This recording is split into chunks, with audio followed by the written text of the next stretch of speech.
Le 20 février 1986, une nouvelle étoile brillait dans le firmament audiovisuel français, la 5.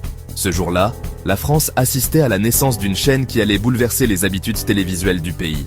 La 5 n'était pas simplement une nouvelle chaîne, mais une révolution dans le monde de la télévision française. Son créateur, Silvio Berlusconi, magnate italien des médias, nourrissait un rêve ambitieux, conquérir le public français avec une chaîne privée et populaire. Berlusconi, déjà célèbre pour son empire médiatique en Italie, voyait en la 5 une opportunité unique d'étendre son influence au-delà des frontières italiennes. Berlusconi, fort de son succès avec Mediaset en Italie, aspirait à transposer sa formule à la France. Mediaset, avec ses programmes variés et son approche innovante, avait déjà conquis le cœur des téléspectateurs italiens.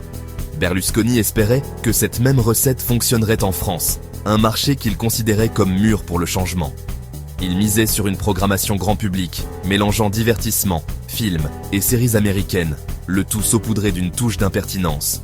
La 5 proposait des contenus diversifiés, allant des talk-shows aux séries dramatiques, en passant par des comédies et des films à succès. Cette approche visait à attirer un large éventail de téléspectateurs, des jeunes aux plus âgés. La 5, c'était une promesse de modernité, un vent de fraîcheur sur un paysage audiovisuel français, jugé alors rigide et poussiéreux. La chaîne se distinguait par son style audacieux et son désir de briser les conventions établies. Elle offrait une alternative dynamique aux chaînes traditionnelles, souvent perçues comme trop conservatrices. Berlusconi, avec son audace et son sens aigu du spectacle, promettait de révolutionner la télévision française. Il voyait en la 5 une plateforme pour introduire des idées nouvelles et des formats innovants. Sa vision était de créer une chaîne qui non seulement divertissait, mais aussi provoquait et faisait réfléchir. En fin de compte, la 5 représentait bien plus qu'une simple chaîne de télévision. Elle incarnait une nouvelle ère pour les médias français, une ère où l'audace et l'innovation étaient au cœur de la programmation. Dès ses premiers pas, la 5 s'imposa par son ton novateur et ses programmes audacieux. La chaîne, lancée en 1986, se démarquait par une approche résolument différente de la télévision traditionnelle française. Elle proposait des contenus variés et originaux, qui captivaient immédiatement l'attention des téléspectateurs. Des émissions comme Ciel, Mon Mardi, avec Christophe Deschavannes, qui abordait des sujets de société avec un ton décalé et souvent provocateur, ont rapidement trouvé leur public. Ce talk-show, devenu emblématique, a su captiver les téléspectateurs par son audace et son originalité. Ou Bisous les filles, avec Sophie Favier, bousculait les codes de la télévision traditionnelle. Cette émission, avec son ton léger et ses sujets variés, offrait une alternative rafraîchissante aux programmes plus conventionnels. La chaîne misait aussi sur des séries américaines à succès comme Dallas ou Dynasty, qui étaient déjà des phénomènes culturels aux États-Unis. Ces séries, avec leurs intrigues complexes et leurs personnages charismatiques, ont su captiver un large public en France, attirant un public friand de ces sagas familiales, glamour et mouvementées. Les téléspectateurs étaient fascinés par les histoires de pouvoir, de richesse et de trahison qui se déroulaient dans ces séries. Les films, souvent récents, constituaient également un pilier de la grille des programmes. La 5 diffusait des films populaires et récents, offrant ainsi aux téléspectateurs une alternative aux sorties en salle. Cette stratégie a permis à la chaîne de fidéliser un public amateur de cinéma. L'arrivée de la 5 marquait une rupture avec le monopole de l'audiovisuel public.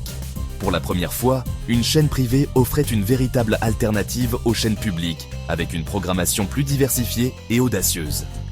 La chaîne attira rapidement un public jeune et urbain, séduit par son dynamisme et sa liberté de ton. Les jeunes adultes, en particulier, appréciaient la modernité et l'originalité des programmes proposés par la 5, qui reflétaient mieux leurs aspirations et leur mode de vie. Malgré des débuts prometteurs, des nuages sombres s'amoncelèrent rapidement à l'horizon. Le modèle économique de la 5, reposant essentiellement sur les recettes publicitaires, s'avéra fragile. La concurrence féroce des autres chaînes, publiques et privées, limitait les revenus publicitaires de la 5. De plus, les investissements massifs consentis pour acquérir des programmes de qualité pesaient lourdement sur les finances de la chaîne. Les difficultés financières de la 5 devinrent de plus en plus préoccupantes. La chaîne accumulait les pertes et son avenir semblait de plus en plus incertain. L'histoire de la 5 fut aussi marquée par les aléas de la politique. Dès sa création, la chaîne a été perçue non seulement comme un média de divertissement, mais aussi comme un outil potentiellement puissant pour influencer l'opinion publique. Les débats politiques de l'époque étaient souvent teintés de discussions sur le rôle des médias, et la 5 n'a pas échappé à cette tendance. La chaîne, perçue comme un instrument d'influence par certains milieux politiques, fut soumise à de fortes pressions. Les politiciens voyaient en elle une opportunité de faire passer leur message et d'influencer les électeurs. Cette perception a conduit à une série de manœuvres en coulisses, où chaque groupe cherchait à prendre le contrôle de la chaîne pour servir ses propres intérêts. Des changements de propriétaires successifs, orchestrés en coulisses par des intérêts politiques et financiers, fragilisèrent encore davantage la chaîne. Chaque nouveau propriétaire apportait sa propre vision et ses propres objectifs, souvent en contradiction avec ceux de ses prédécesseurs. Cette instabilité a rendu difficile la mise en place d'une stratégie cohérente et durable pour la 5. La 5 devint un enjeu de pouvoir, un pion dans un jeu complexe où l'information et l'influence étaient les maîtres mots. Les rivalités entre les différents groupes de pouvoir se traduisaient par des changements fréquents de direction et de ligne éditoriale, rendant la chaîne de plus en plus vulnérable aux pressions extérieures. Le contexte politique de l'époque, marqué par des tensions et des rivalités, n'a pas joué en faveur de la 5. Les luttes de pouvoir entre les différents partis et factions politiques ont souvent éclipsé les besoins réels de la chaîne, la laissant à la merci des décisions prises pour des raisons purement politiques. La chaîne, prise au piège des jeux de pouvoir, voyait son avenir s'assombrir de jour en jour. Les journalistes et les employés de la 5 travaillaient dans un climat d'incertitude constante, ne sachant jamais si la chaîne survivrait aux prochaines manœuvres politiques. Cette atmosphère pesante a finalement conduit à la chute de la 5, marquant la fin d'une époque tumultueuse dans l'histoire des médias français.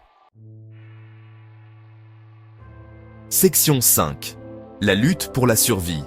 Tentative de sauvetage et espoir déçu. Face à la tempête, l'équipe de la 5 se battit avec courage et détermination. Des plans de sauvetage furent élaborés, des négociations engagées pour tenter de renflouer les caisses et trouver un repreneur solide. Malgré l'énergie déployée et les espoirs suscités, les solutions miracles se firent attendre. Les difficultés financières s'aggravaient et le spectre de la fermeture planait désormais sur la chaîne.